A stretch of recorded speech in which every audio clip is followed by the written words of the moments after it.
Hello students, तो आज हम MCQs करेंगे सी लैंग्वेज से रिलेटेड। इंट्रोडक्शन से रिलेटेड ये क्वेश्चंस है। तो इसमें हम सी लैंग्वेज के जनरल इंट्रोडक्शन के बारे में, उनके डेवलपर और इससे related simple character set, variables, इनसे रिलेटेड ये क्वेश्चंस जो है MCQ के, इनको सॉल्व करने जा रहे हैं।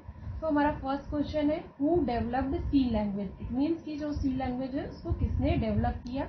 और हमारे ऑप्शंस हैं, option A Peter Norton, option B Dennis Ritchie, option C Ken Thompson and D option is both B and सी।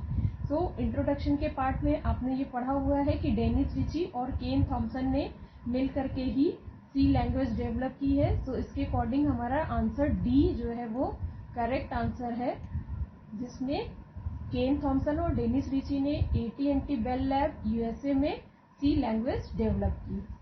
तो अब हम नेक्स्ट क्वेश्चन डिस्कस करते हैं।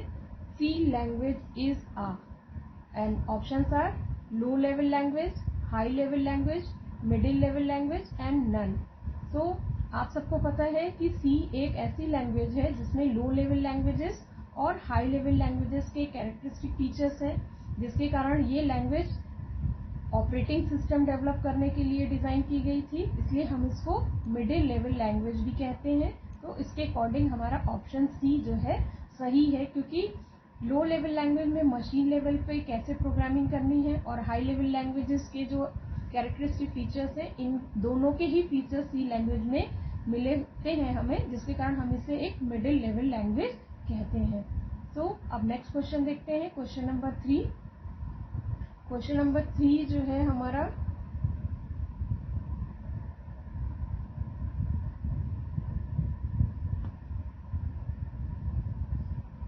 क्वेश्चन 3 है, C programs are converted into machine language with the help of.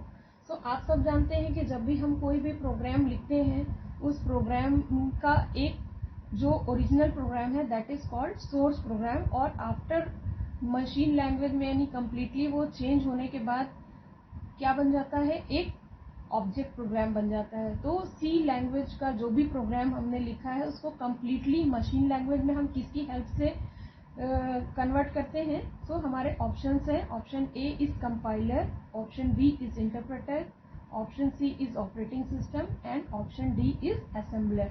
तो यहाँ पर हमारा ऑप्शन क्या है, ऑप्शन ए कंपाइलर। अब यहाँ पर हम आपको थोड़ा सा ये बता देते हैं कि कंपाइलर और इंटरप्रेटर ये क्या है, ये कम्प्लीटली ट्रांसलेटर प्रोग्राम्स हैं। और इसके साथ साथ जो ऑप्शन डी है असेंबलर, ये भी एक ट्रांसलेटर प्रोग्राम है। तो असेंबलर क्या है, एक ऐसा ट्रांसलेटर प्रोग्राम है जो असेंबली लैंग्वेज के प्रोग्राम को मशीन लैंग्वेज में कन्वर्ट करता है, जबकि कंपाइलर और इंटरप्रेटर ऐसे ट्रांसलेटर प्रोग्राम्स हैं जो हाई लेवल लैंग्वेज के प्रोग्राम को मशीन लैंग्वेज में कन्वर्ट करते हैं। तो बेसिक डिफरेंस कंपाइलर और इंटरप्रेटर में क्या है कि कंपाइलर जो है एट वंस होल प्रोग्राम को मशीन लैंग्वेज में कन्वर्ट करता है, जबकि इंटरप्रेटर लाइन बाय लाइन जो प्रोग्राम है उसको मशीन लैंग्वेज में कन्वर्ट करता है। सो यहाँ पर बेसिक डिफरेंस ये आ जाता है कि इंटरप्रेटर में हमारी जो एग्जीक्यूशन स्पीड है वो स्लो हो जाती है as compare to compiler.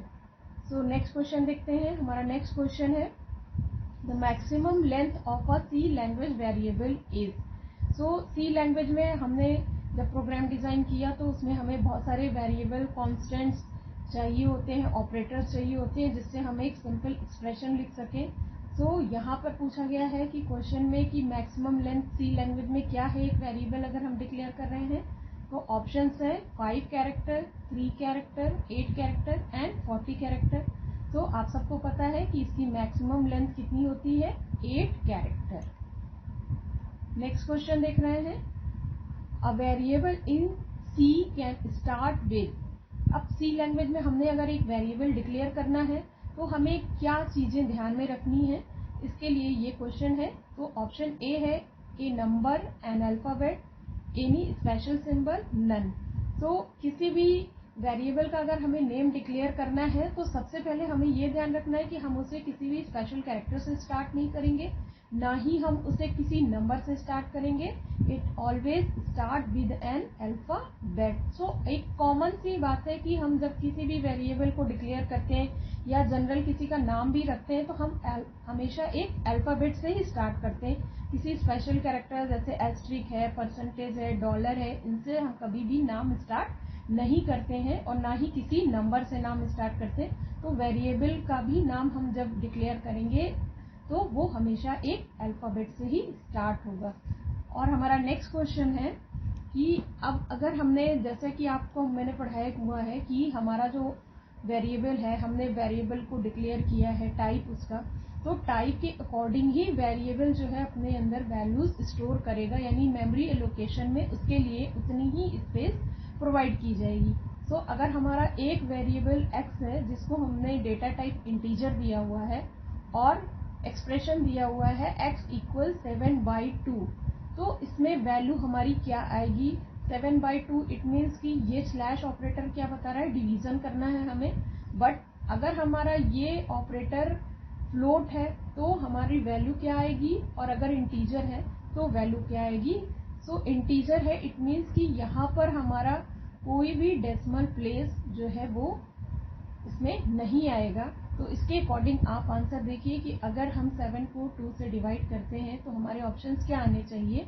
Option आएगा इसमें सी ऑप्शन आएगा, ये क्या है 3, क्योंकि ऑप्शन ए 2.5 आंसर आ नहीं सकता, 2 ये भी आंसर नहीं आएगा और 1 ये भी आंसर आपका नहीं आएगा। एक्चुअल वैल्यू 3.5 आएगी, बट आपका वेरिएबल x जो है वो एक इंटीजर है, इसलिए इसका करेक्ट आंसर आएगा 3। सो नेक्स्ट क्वेश्चन देखते हैं।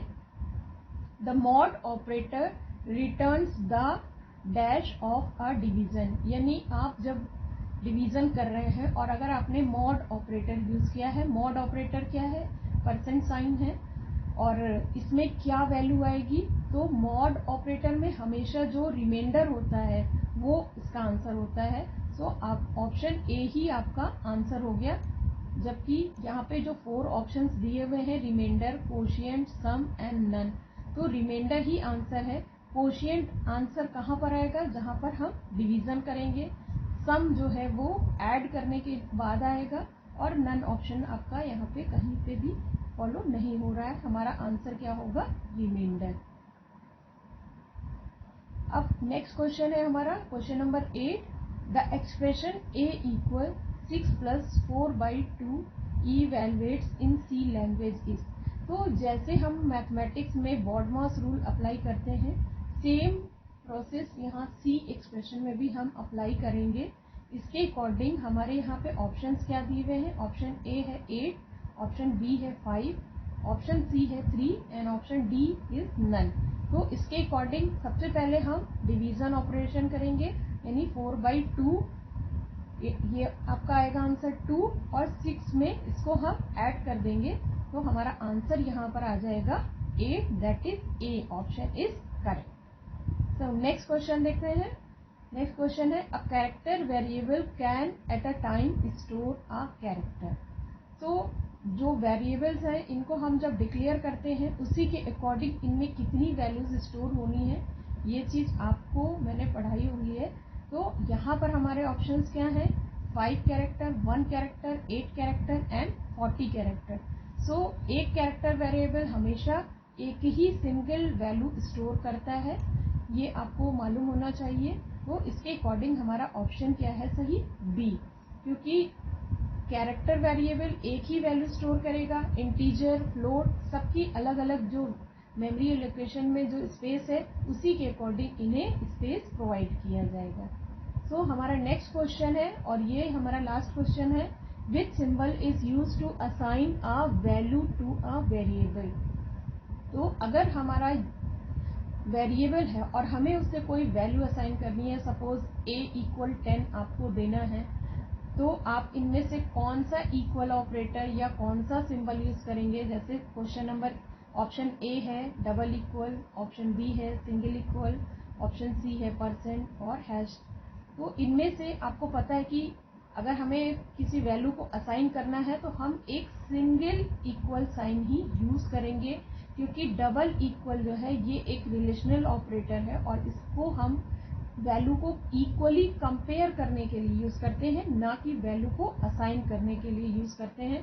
तो ये चीज आपको हमेशा ध्यान रखनी है जब भी आप सी प्रोग्रामिंग कर रहे हैं कि हमें वैल्यू अगर असाइन करनी है तो हम हमेशा सिंगल इक्वल ऑपरेटर यूज करेंगे, और डबल इक्वल ऑपरेटर जो है, सपोज हमने पहले कहीं वैल्यू असाइन की हुई है, फिर हम उस वैल्यू को कंपेयर कर रहे हैं, तब हमें वो वैल्यू यहाँ पर इक्वली कंपेयर करने के लिए यूज करनी है ये डबल ऑपरेटर। ओके, तो आई होप कि आपको ये सिंपल क्वेश्चन समझ में आए होंगे और इनके एक्सप्लेनेशन से आपका जो कॉन्सेप्ट है वो क्लियर हो गया होगा। Thank you.